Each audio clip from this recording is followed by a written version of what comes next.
interview series called Selecting Stereotypes, the New Horror World. And we are so excited to be here with Sandy Johnson.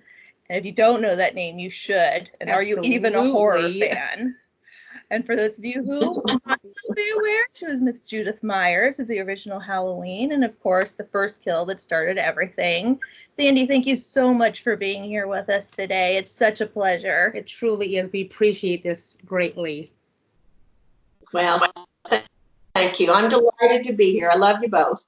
Aww. Thank you so much. Yeah, we're super excited. You know, as a female organized and run business, we feel it's super important to stay in touch with other females who have been in the business, who have, have done anything creative on their own, because we're all about supporting the creativity among anyone, but especially in our demographic as we start to make our way into the world. So we're going to start with just a few questions here for you. So what is your favorite film that you've been in? Well, Halloween, of course. Of course. And, ooh, boy, that's a tough one. I guess Hot was my second favorite. It was a lot of fun. And I got to be kind of a sneaky girl. And so it was kind of a fun role, hiding out in the bushes and getting dirty dishwater dumped on my head and some fun stuff like that. That's fun. Definitely not the normal role, I think. Then, that's awesome. No. And then Gas Pump Girls, it was a lot of fun too. You know, it was just being flirty and just a bunch of us having fun. There were several girls in it, so we just had a good time running the gas station. Sounds like fun. It was definitely fun. That's awesome. Yeah, I've been looking for the hard copies of the film, and so far they're either really expensive or super hard to find. So I guess YouTube, like you recommended, is probably the best place to go. Yeah, I think that most of the fans have said that they've found it on YouTube. Makes sense. Yeah. Okay. What, in your opinion, is the most frightening aspect of Halloween? That would be the stalking aspect. Just that always just seeing the hair, you know, he's behind a tree and then he's like in the house, but you don't know where, and then you just kind of see him slide by and then he's gone again. I think it's that stalking, knowing he's there and he's after you, but you don't know where he's going to appear next, and there's really no escaping him. Mm-hmm. Makes a lot of sense. I think not just for women, but in general, that's a constant fear that's always out there, is not knowing what's behind the corner or the closet. You look behind you, you hear footsteps walking down the street just in normal everyday life. And is there someone there? Is there not? Mm-hmm. So I can totally agree with that. Right. Stalking is very scary. Yeah, absolutely. I feel so disappointed so many women have had that experience in real life. So seeing it on screen, you hope not to identify with it, you know, as much as possible. Yeah, I had a boyfriend years ago that I broke up with, and he didn't take it well, and he stalked me for at least a year. I mean, and he did crazy stuff. He like snuck into my house and he put his shoes in my freezer so that when I went to get ice cream, I would find his shoes in my freezer. In other words, saying, I've been in your house. Oh my God. And I mean, he hid in the closet one time, but like high up in a closet. So he had to climb up. And then when I was in the living room, the door opened. It was like up high. I heard the door open in the closet in the hall. And I went out of there, and he was climbing out, but I didn't know it was him. There was just somebody climbing out of my closet up high. I mean, I was like screaming. I was trying to find scissors or something to stab him with. He's lucky I didn't kill him, because I mean, it took my brain a couple minutes to realize that I knew who this was, so he's lucky I just didn't stab him. But anyway, so yeah, I know what it's like to be stalked. It's very scary. Yeah, my couch, I've got a little armrest, and in that armrest, I have a handgun. Had that been me, there would have been a casualty or minimally an injury. But wow, that is frightening. Right. Well, if it had been Texas rather than California, I was in California at the time, and of course you can't have guns, but I now live in Texas. I have all the guns I want. Texas is pretty open with that. But when you're in your home, absolutely, you have the right to defend yourself when you're in your home, and as well you should. That's just crazy. Oh. Yeah. So there you go. That's a tidbit for you, huh? Yeah, I'm so sorry that you had to have that experience there. The on screen should have been enough. Yeah. You should never had that transfer over to live. Yeah, it was unfortunate for sure. And I mean, that's not all he did. He also, before I knew what was going on, he was actually giving me rat poison, but in very small doses, so that it would just make me sick, but not kill me. So apparently he researched this, but he wanted to make me sick so that I would need him to take care of me. Yeah. No. So he actually told somebody else that, or I wouldn't even have known that that's what was making me sick. But I mean, this guy was a real piece. That almost strikes a chord with me for Munchausen's, when when a parent will deliberately make their child ill to get attention. Wow, that is frightening. Yes. Yikes. Was he convicted? Yeah, it was. No, I didn't actually. I was actually afraid of him, so I just started trying every way I could. I moved, and I just tried every way I could to just avoid him and stay away from him. I was actually afraid to report him. I was young. I mean, now, that's a different, but I was young. I was like 19. Okay, yeah.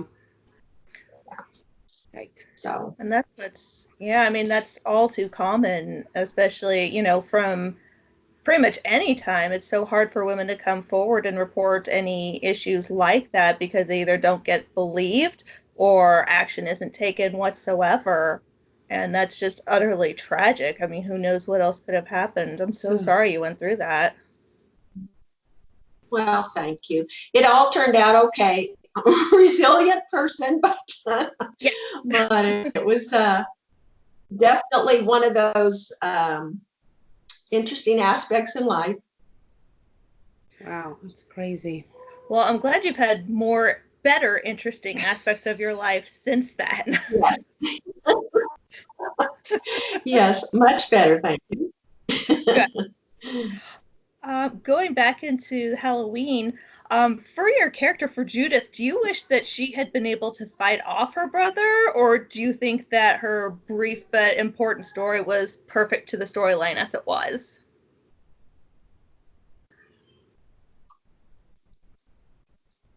Well, of course, I would have liked to have been in the film longer, but from a cinematic aspect, I would say it was perfect. It was the perfect length. The only thing I think would be interesting is if in a sequel they find out that Judith actually survived, but they took her away and put her somewhere else for her own safety, and that years later they find out that she's still alive, and Michael finds out that she's still alive. I think that would be interesting. Oh yeah, that would be a good plot twist. I think we should start campaigning for this right now because I would love to see that happen. It'd be amazing. Yes, it would. Yes, it would. You know, and especially with women really being, it's getting to the point to where they're a higher demographic. You know, as far as horror movie goes, I think we would love to see, you know, you know, the heroine, you know, come back and just do some ass kicking. Yes, I am glad to see more little different roles for women. So I realize there are some women who are weak and, you know, kind of timid. I don't know if weak's a good word, but more timid and stuff, and don't really know how to protect themselves. But it's kind of nice to see more roles where the stronger woman is not as likely to cower and actually fight back, or you know, that are able to take care of herself and not necessarily relying on other people to do that. Mm-hmm. Oh, absolutely. I was going to say that we've definitely seen some truly badass female leads, you know, coming into their own, where the film is more about them as opposed to them rising up through the storyline. So you have films like Right. Rabid, American Mary, you know, Hush, Aliens, where you have this female who's already a badass and she doesn't have to do as Right. much. How do you feel about the evolution of the horror female into the more central and proactive role? Well, I think it's awesome because for so many years, I mean, it's kind of been the same scenario, just played, you know, with different people or different backdrops, but the story's kind of always the same. So I think it's nice to kind of get away from that and maybe just have fresh new stories that don't follow that same victimized storyline. Yeah, absolutely. We have enough of those to watch, and they play their part in history. But it's nice to see new creative works coming up that follow a totally different kind of story. Have a little more depth of character. Oh yeah. I think that's always been one of my biggest hangups with horror movies is the woman is always just frail and fragile and frightened and all the F words. I'm going on a list here. But I mean, you know, we've been pigeonholed into always the victim. So it's nice to see, you know, that they are creating some stronger female characters who don't just get, you know, killed like that. It's Right. it's nice to see, that they're branching out a little bit to where it's not just so typical, that the women are defenseless. Right. And it makes just more interesting watching of a movie whenever you can't just say, okay, well, I know this is going to happen next. Well, hang on, he just separated from the group. There he goes. So it not knowing what's going to happen would be a nice twist. Oh, yes. Absolutely.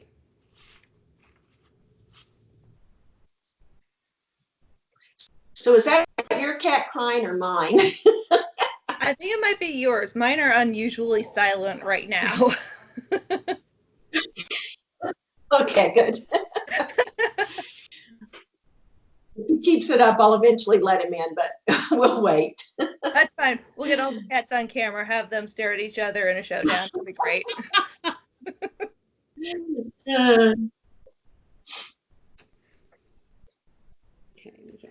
Let's see.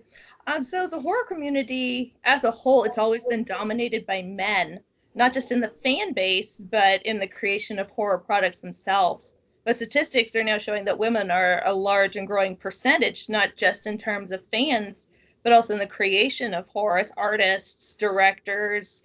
What are your thoughts on the growing female base, and why do you think that is? Well, I think that women have broken, through a lot of the glass ceilings in a lot of different industries. So it only makes sense that independent films might be a really good way, one way. I mean, obviously they're coming through in major films as well, but I think independent films also has allowed them a lot of opportunity with maybe not so many restraints to really get out there and produce things that are their own and just prove themselves without all those roadblocks in the way. But certainly in major films too, I mean, that is happening and they're proving themselves. And of course, if you prove yourself and it's successful, it's hard to, if they're making money, then that makes a big difference to getting more opportunities to do it again with, with a bigger production company or whatever, because you're making money and it's hard to argue with that. That's a good point. Absolutely. Very true. Yeah. So anyway, yeah, I'm glad. I think we're going to get some interesting stories written from a different perspective and more opportunities to see women as women see them and not just as men might see them. Yes, absolutely. Yes, absolutely. While your experience in the horror genre is limited, what do you think is the most appealing aspect of horror?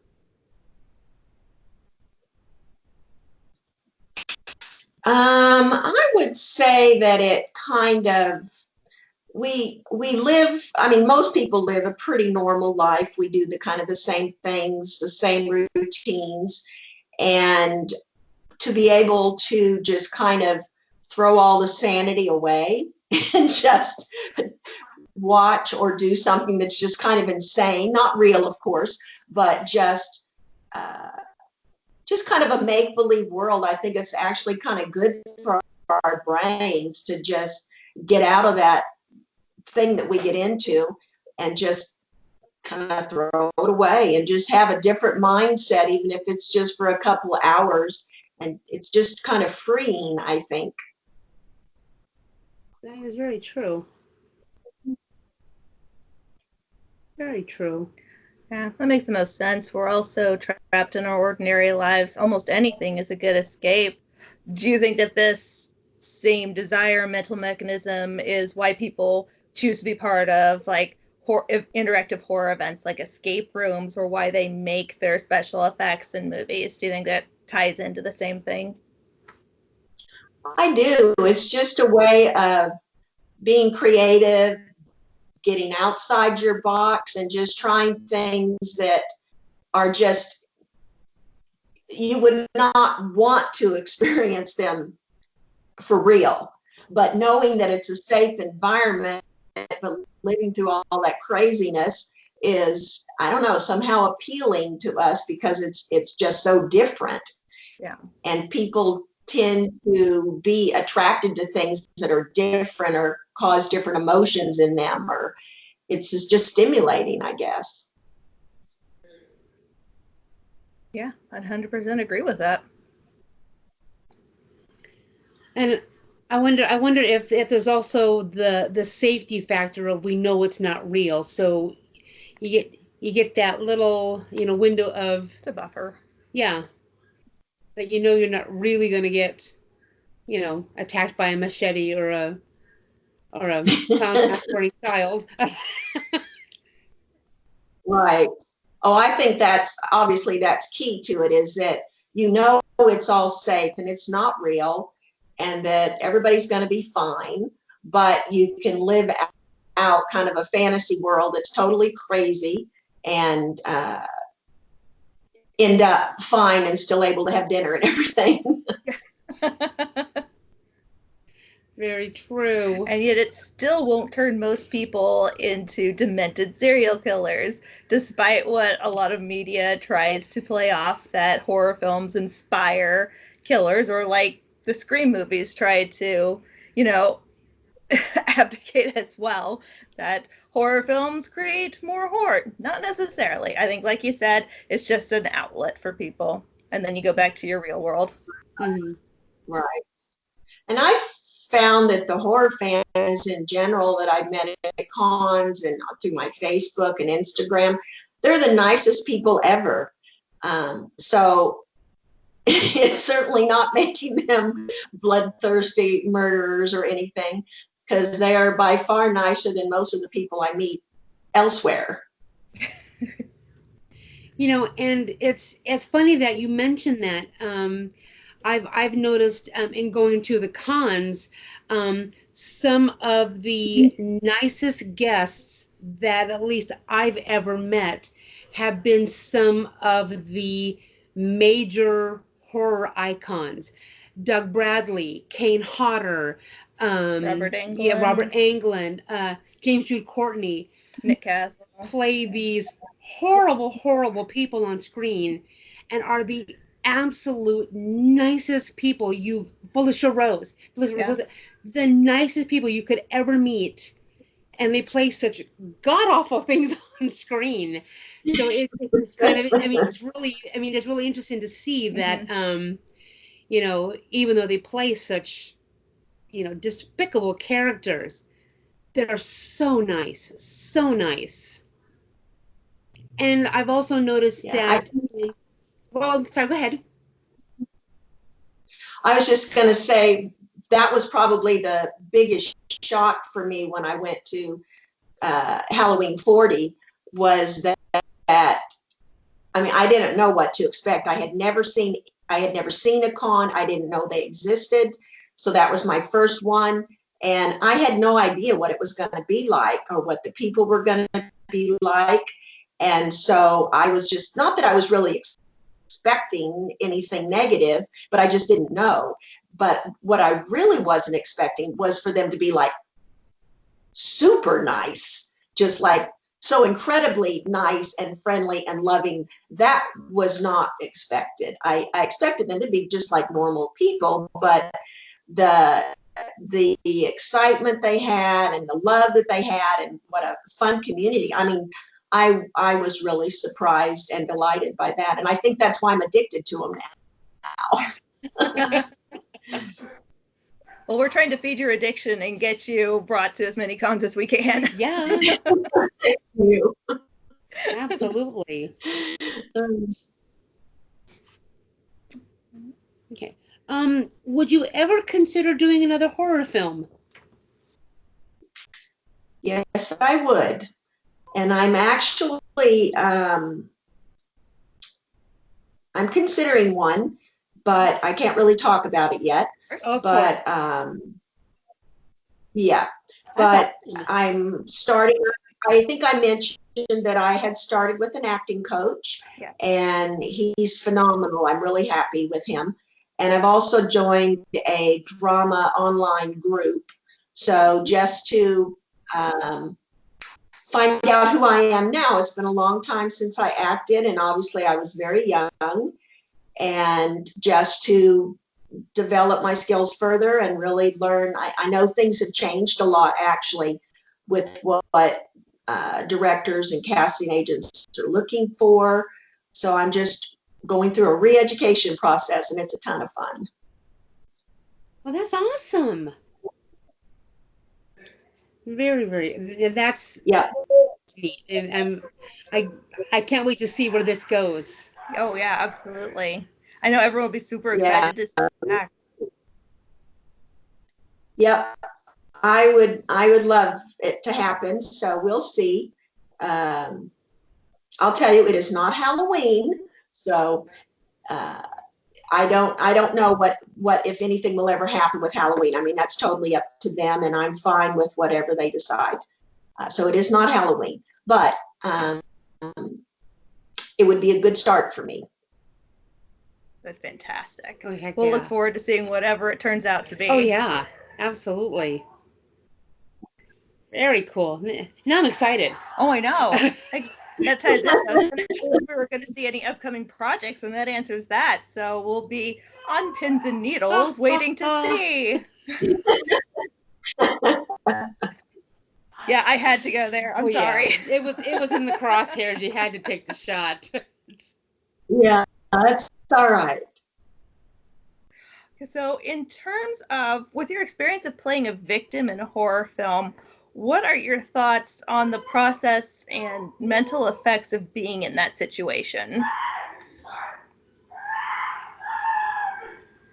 You mean like long term, or just when you're on? Yeah, do you think that there's any sort of psychological effect from having to be put into, even though it's just a film, of being in that certain situation? Does that resonate later of like any sorts of fears that you may have had after that? It didn't for me. I would say the only thing in a horror movie that ever affected me was The Exorcist.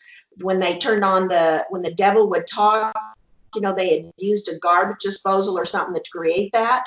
So every time I would turn on my garbage disposal, I would hear the devil's voice.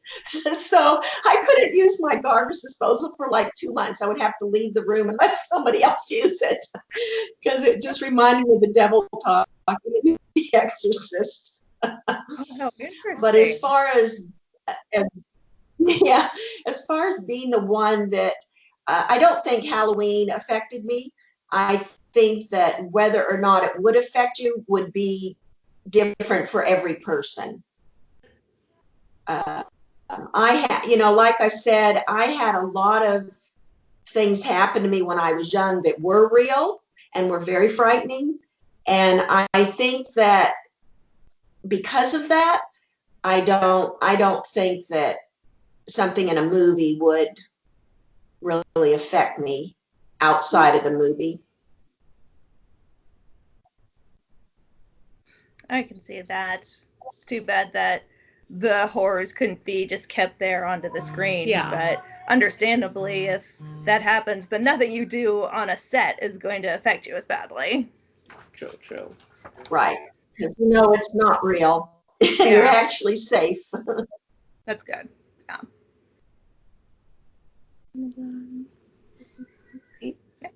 Okay, if you were the killer instead of the victim, how would that affect how would that affect you, and what would you bring to the role?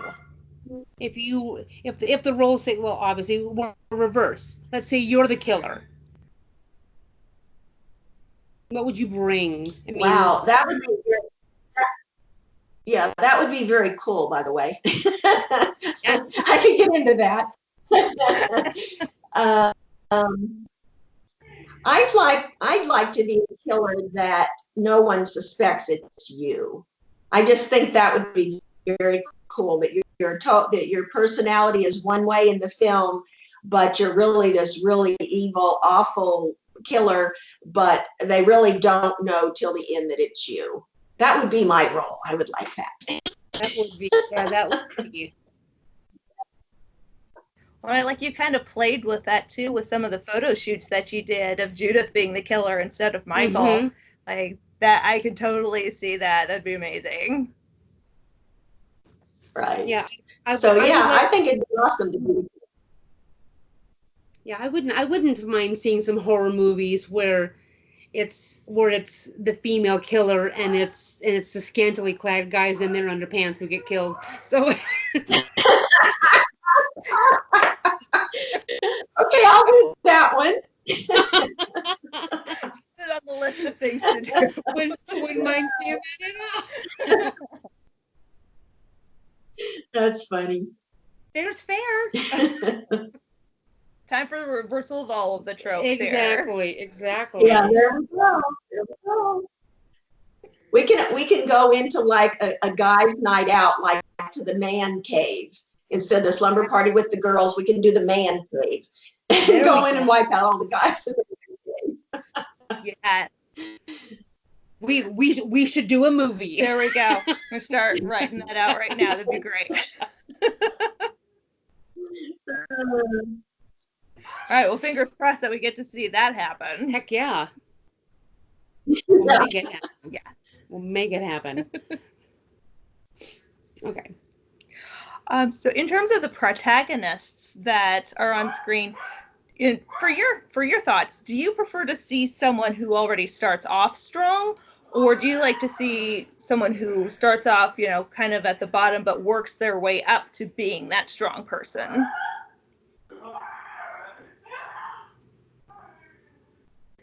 I think I like to see them work their way up and look inside and find stronger parts of themselves, and those start to be exposed as the film moves on. Yeah, I mean, it's you know, because I guess you find out your strengths when you're absolutely forced to. You know, it's you know what kind of like your personal experiences. You never know how strong you are until you're in that situation and you have to be. So yeah, I could see that. Yeah, absolutely. I just think it's there's nowhere to go if you're already strong. But if your strengths are not revealed right away and they're slowly revealed, then I think that's more interesting. That's a good point. The road to self-discovery is often, I think, underlooked or underappreciated. So being able to go down that path, you know, regardless of how it does, and being tested, it also kind of reveals the people around you as well and how they react to you discovering yourself and gaining that self-confidence and that strength. Right. People don't always like it. That's true. No, very true. But as long as you do, that's all that matters. Yeah. Yes, absolutely. Now, in terms of scare tactics, do you find that like the early horror, like Universal Studios, Frankenstein, and Dracula, or even the Hitchcock era, do you find that more intriguing, or the more modern graphic style that we have now with like Rob Zombie and such? I definitely prefer the earlier on. I was terrified of the Wolfman. Frankenstein, I thought I could convince not to hurt me because he seemed to have a heart in there. But the Wolfman, I knew I didn't have a chance. So yeah, I liked the early films that had a lot more, just not so much gore, more of a story. You know, they were scientists in the lab and working on craziness, but they had a story and there wasn't so much gore. It was more psychological, I think. More of a more Slower. suspenseful versus horror. Right. And they were more like monsters, you know, like the Wolfman or Frankenstein. They were not really humans like we think of them. Something that they are. Well, it's even creepier when sometimes they are. I guess that's why I was so scared of the Wolfman because sometimes he wasn't, sometimes he wasn't. But yeah, I prefer that they not show me the gore. I really don't need to see it to be afraid. Mm-hmm. Yeah, I think the gore sometimes they're just going more for shock value instead of Yeah. legit storytelling. And at times it can be a bit of a cop out. Sometimes it's good depending on what your storyline is. But I would agree that there was so much more suspense and drama to the early. I mean, there's a reason that like Psycho is still one of the most popular films that just got you. Mm-hmm. Not having that color, having the perfect shots and angles of your contrasts. So I can definitely understand the early areas have. It's beautiful. It was a beautiful beginning. Well, yeah, because it's the story that scares you, not the gore. Yeah. Right. Yeah. I mean, occasionally, okay, but these that just do one after the other of gore holds no interest for me. I'd much rather have a really good, scary story Mm-hmm. that, you know, like I said, with the stalking or like in Psycho, where this totally deranged person living in this house, and just that kind of stuff is much scarier to me. Oh, absolutely. And they just did the new version of The Invisible Man, which I saw, and one of the things that got me on that wasn't necessarily the story, but their use of camera work. These perfect high tension shots where it just builds and builds and then reveals nothing, so you're still on edge and you wait for it, and then it comes out of nowhere. And that had zero gore whatsoever, definitely more suspenseful, but so effective in the way it was executed. And I think that still goes back to like the original Invisible Man and just the different aspects that terrorized you. Right. Yeah, I find that much scarier, and that's what would keep me up at night. Get your adrenaline and your brain going. Mhm. So, in general, a lot of people tend to dislike horror because they're squeamish. And I think, again, because a lot of people go for that graphic gore factor, or they just plain don't like to be scared. I know that in general, you're not a fan of being scared yourself. So, what would you recommend to someone to get them interested in exploring the genre?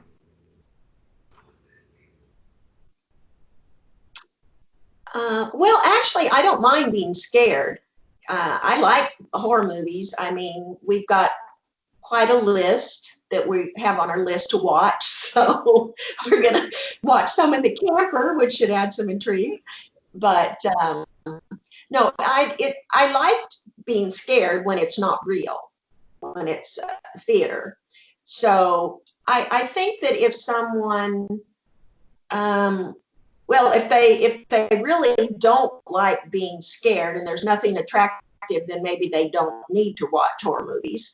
But if they've just only been introduced to the gory ones and that's why they think they don't like it, then I would suggest that I sit with them and show them some that are not in that specific category, because there are a lot of good ones that don't necessarily have a lot of gore and that someone might enjoy. What is your personal favorite horror film? Ooh, gosh, there's so many. Obviously, I love Halloween for so many reasons. So I guess it's my favorite. I've watched it more than any other. But I also really like The Shining. And of course, Psycho, I love. I like Carrie. Although it does have some gore, it's still a good story. What's that? Oh, I just asked the original, I'm assuming. Yeah, yes, the original. So yeah, it has a little bit of gore, but it has a story that I like. So I guess those are probably my favorites. One that I don't know if it really falls in the horror genre, but one that has stayed with me since I was about 8 years old was Whatever Happened to Baby Jane. Did you ever see that? Yes. With Betty Davis. That one, and I have never forgot that movie. And I was just a little kid, maybe 7 or 8 years old. So from being a child, it was probably Wolfman and Whatever Happened to Baby Jane. Well, it's funny that you mentioned that, because one of the movies that has frightened Kane Hodder was The Birds, to where he literally hated there you Tippi go. Hedren. I mean, he hated Tippi Hedren just because the movie he was so bad. Right. Yeah. See, that's another one there. I mean, it's just the story and the photography and the way that it's handled that's really much more skillful, I think, than just gore. The skill is really in the photography and the angles that they take, and obviously the direction and stuff and the lines. But without good cinematography, none of it is good. Very true. because anyone can dump, a bucket of blood and make it gory, but that doesn't mean it's going to be scary. Right. Now, how do you feel about the dedication that fans have, not just to the movie Halloween, but to horror in general?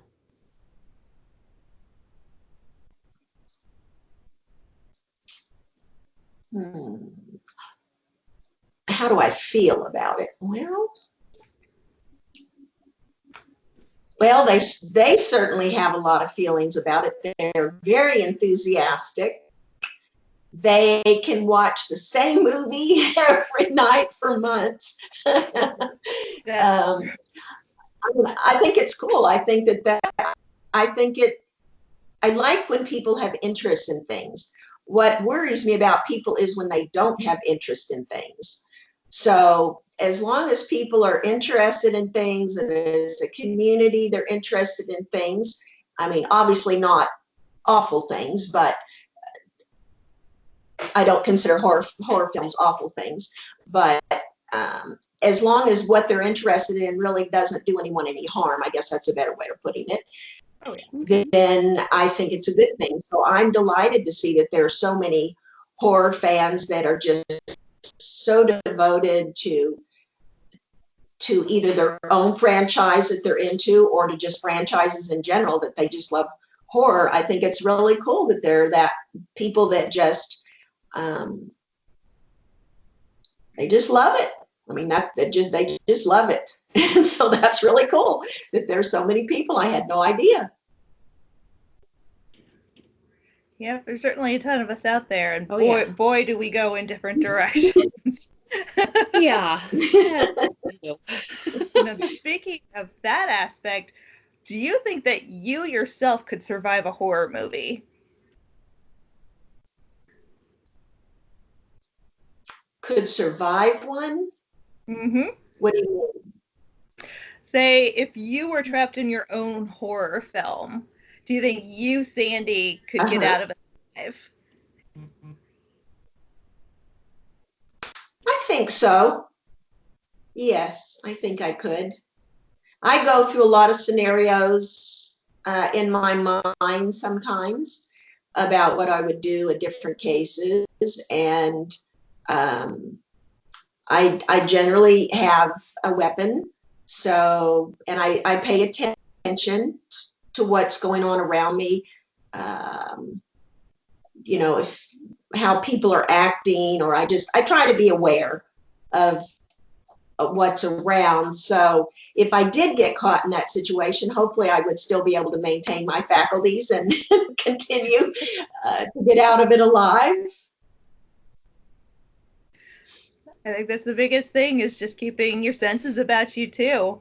I mean, we definitely are putting people to the test on our own, and the results are just hilarious. Everyone thinks that they can survive, and some prove they can, and some prove they can't. Most have proven that they can't. Yeah, I would imagine that your things are pretty horrifying. I doubt I could get out of yours. Oh, I completely believe that you could. Absolutely. I have faith in you. I know. Now, have you ever thought of being on the other end of the camera? And if so, what would you like to do?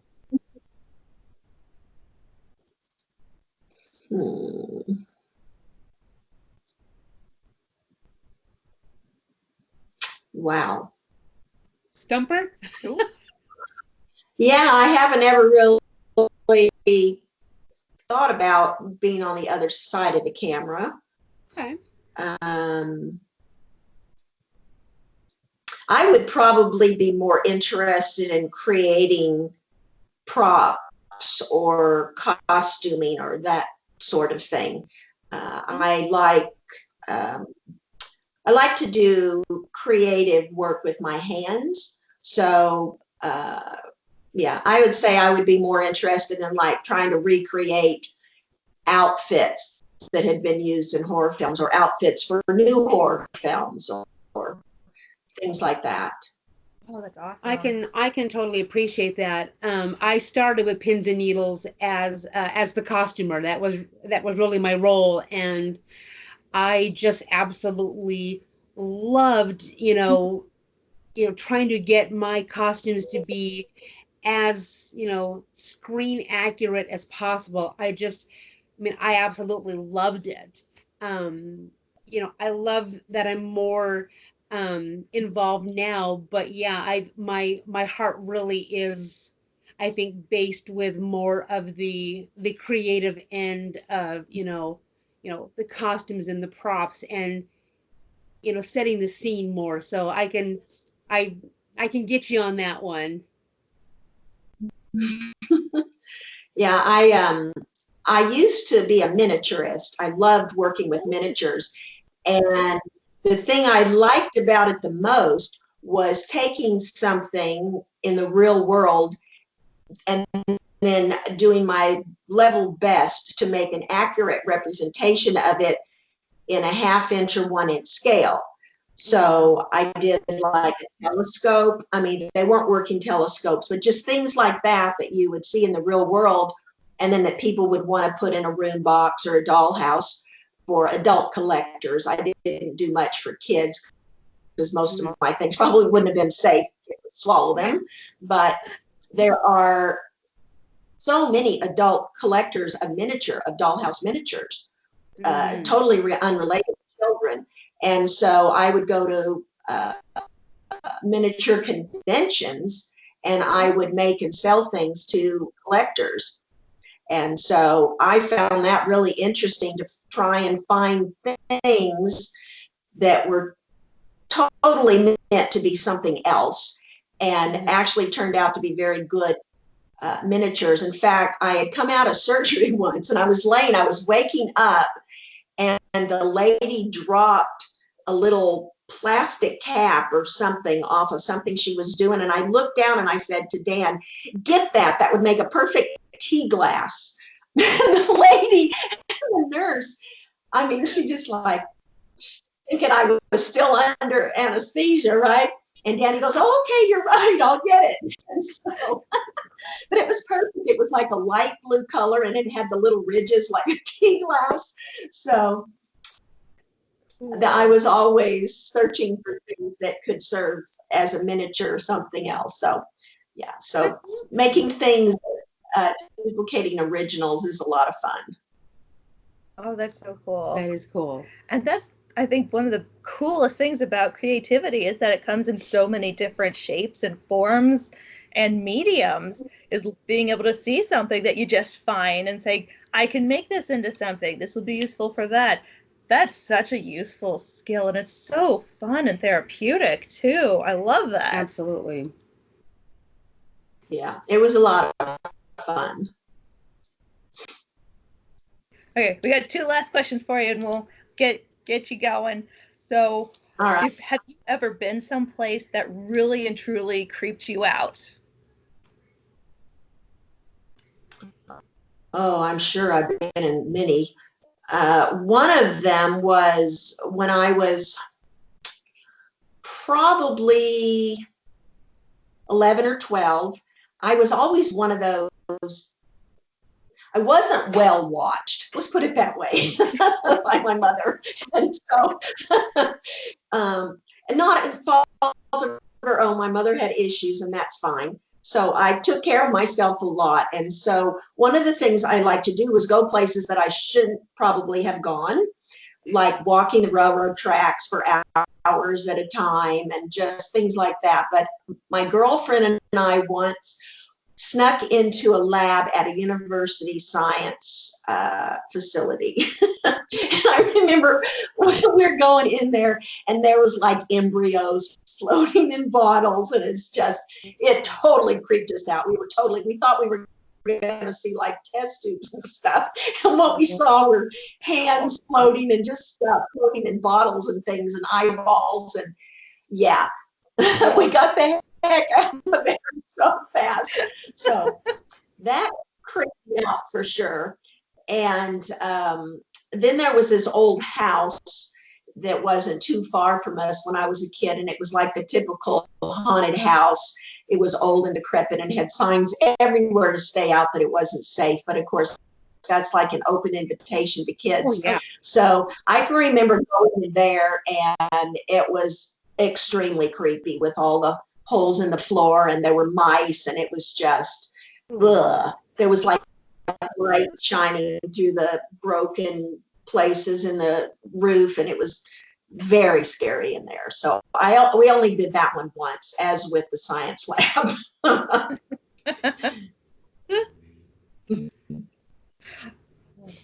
I love it. There's always some place you go where you shouldn't, but it winds up sticking with you. It definitely makes memories. That's for sure. Oh, yeah. Yes.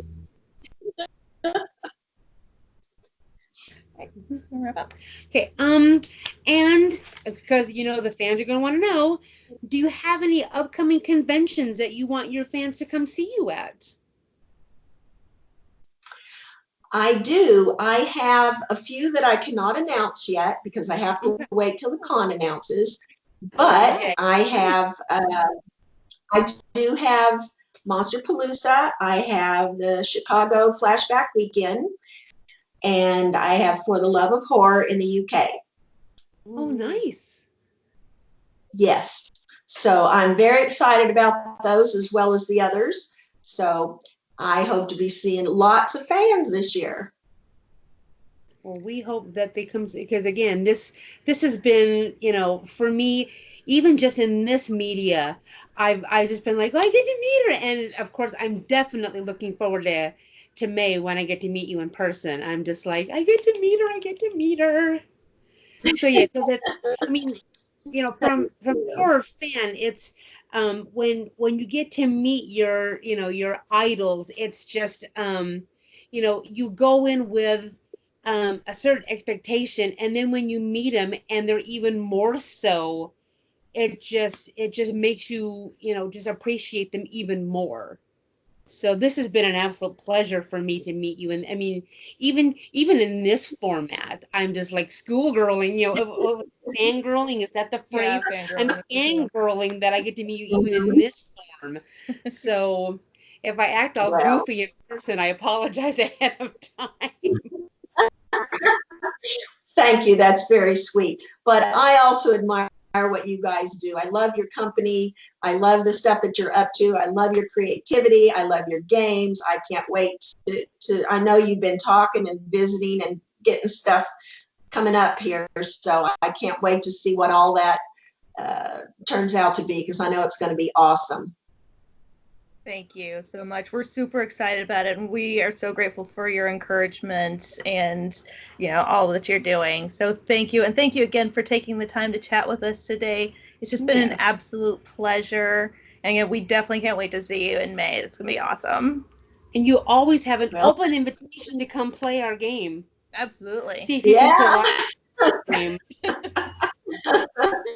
I may have to be a murderer. I don't know if I can let you chase me out there. We can make that happen too. We'll let you go with your fantasy there, and you can be a killer. There we go. There we go. Because go. Yes. Absolutely. Anytime you want to come kill somebody in our game, you are welcome to do so. Absolutely. All right. Well, I will have hugs for you both in May. Awesome. And likewise, we have those for you. Absolutely. So for everybody who's checking out, go check out Sandy's website. It's www.unicornsandyj.com. She's got all kinds of great stuff on there. You can get an autograph, send in something for her to autograph, listen to her interviews, and go to Cameo.com. Go to Cameo. Because then you can get a personalized message from Sandy, and it's the best gift you'll ever get. Thank you. All right, Sandy, thank you so much. Yes, thank you. We appreciate you. Thank you. You're welcome. Y'all have a wonderful day. Thank you. You too. As well. Bye. All right, Bye-bye. bye.